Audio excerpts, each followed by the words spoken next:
What's happening, folks? Back with another reaction, as well as a vocal Luca. And we're returning to Very, 1993, and the next track in the playlist is To Speak is a Sin. It's a bit cryptic. Obviously, the suggestion is that speaking about something is bad, or at least viewed badly, considered inappropriate, perhaps immoral.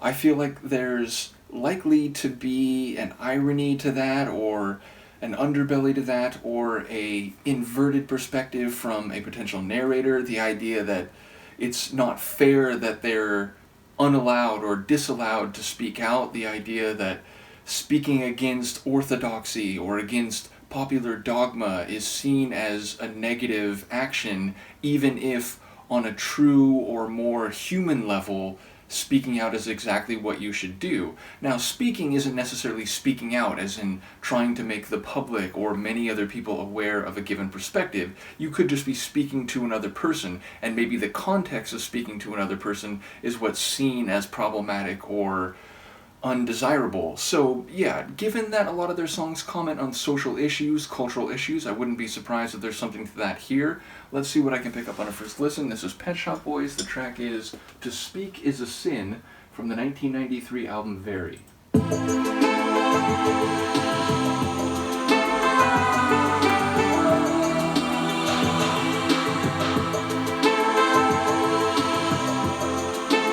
Sort of an ambient jazz kind of feel.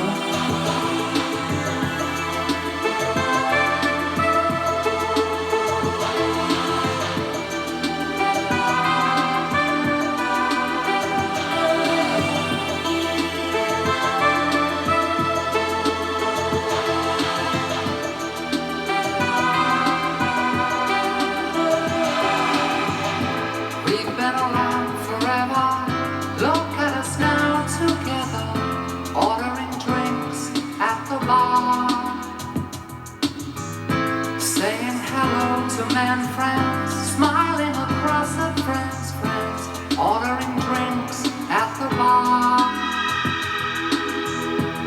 To speak is a sin.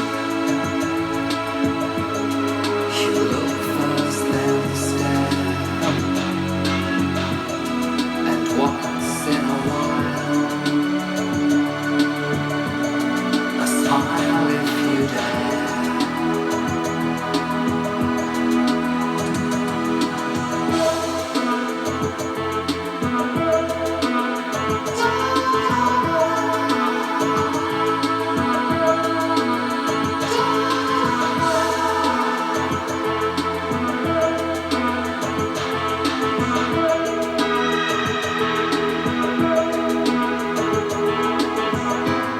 Stand around forever, regardless of time or weather, ordering drinks at the bar, looking for love and getting nothing that's worth regretting, but wondering why we travel so far. To speak is a sin. You look first, then stare. Once in a while, a smile if you dare. To speak is a sin.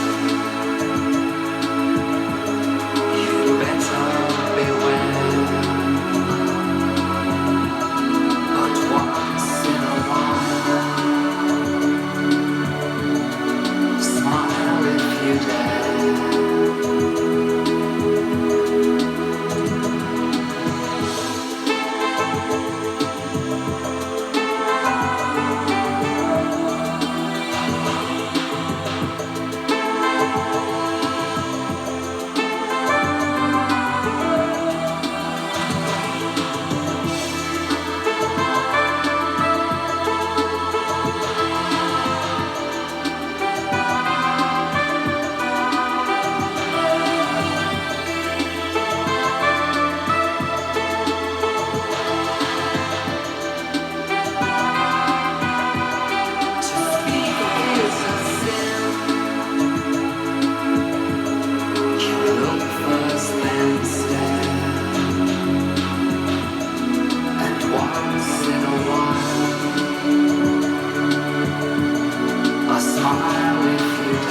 soundscape. Indeed, it sounded like if you mixed a dreamy ambient soundscape with a mellow progressive jazz tune.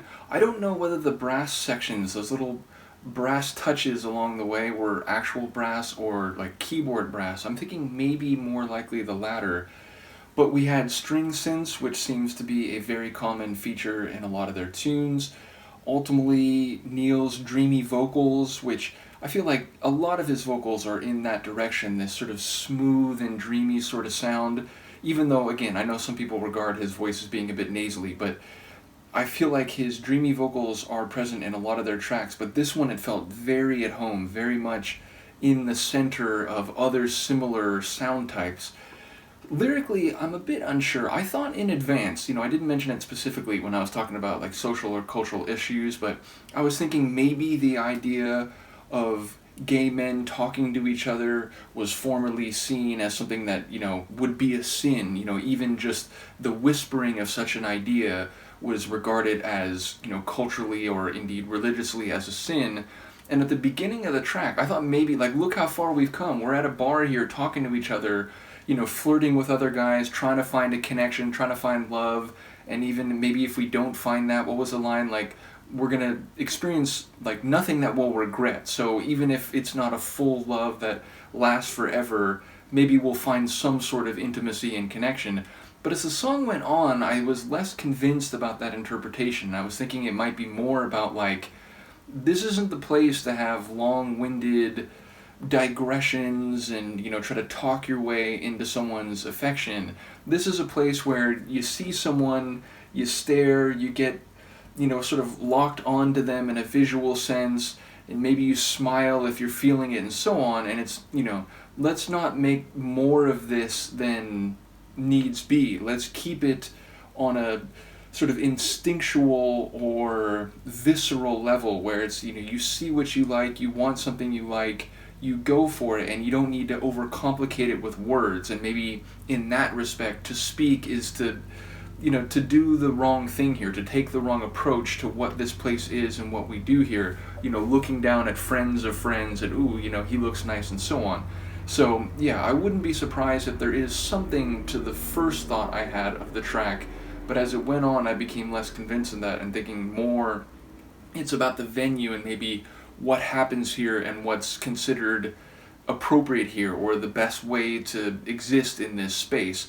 Nevertheless, really love the sonics on this one. As someone who likes ambient and sybient and down-tempo tunes, a lot of the sonics were in that vein, though again with a bit of a soft and mellow progressive jazzy touch, which is also a genre I'm very fond of. So yeah, a cool one. There's a couple tracks coming up that I know people have mentioned in different reactions, comments in different places. So looking forward to getting through the rest of Very. Again, we'll have to see what the consensus opinion is when I get to the end of this album and the bonus tracks included in it. Thank you to Seb as always.